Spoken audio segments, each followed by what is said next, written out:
रूस में सबसे ज्यादा अक्सरियत ऑर्थोडॉक्स ईसाइयों की है, जो अपने अकीदे के मुताबिक 7 जनवरी को क्रिसमस का त्यौहार मनाते हैं। मॉस्को के गिरजाघरों में मरकजी दुआ या तकरीब का एहतमाम किया गया। रूसी सदर ने भी क्रिसमस की रस्मात अदा की और मसीही कम्युनिटी को क्रिसमस की मुबारकबाद दी। तफसीलात देखिए शाहिद घुमन की रिपोर्ट में।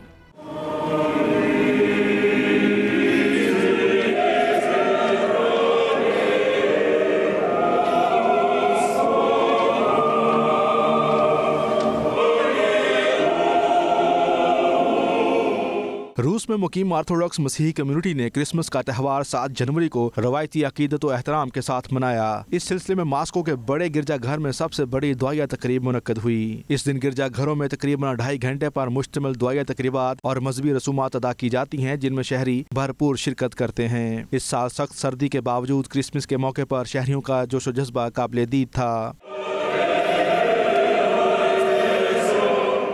रेड स्क्वायर और इसके इर्द गिर्द की इमारतें बरकी कुमकुमों से सजाई गई थीं। शहरी क्रिसमस ट्री के पास सेल्फियां बनाने और कहीं खानों में मगन दिखाई दिए, जबकि अक्सरियत ने एक दूसरे को क्रिसमस की मुबारकबाद और तोहफे पेश किए।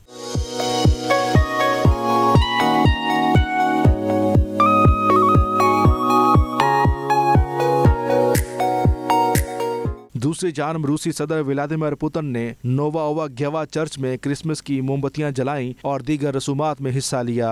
रूसी सदर व्लादिमीर पुतिन की जानब से सदारती वेबसाइट पर पैगाम जारी किया गया, जिसमें कहा गया है कि खुदा की मोहब्बत ये नहीं कि वो हमारी हर तरह की ख्वाहिशात पूरी करता है, बल्कि ये कि हम उसकी इबादत करें और हमेशा उससे बेहतरी की उम्मीद रखें। सदर पुतिन ने अपने खिताब में रूसी अवाम को क्रिसमस की मुबारकबाद दी और उनके लिए नेक तमन्नाओं का इजहार किया।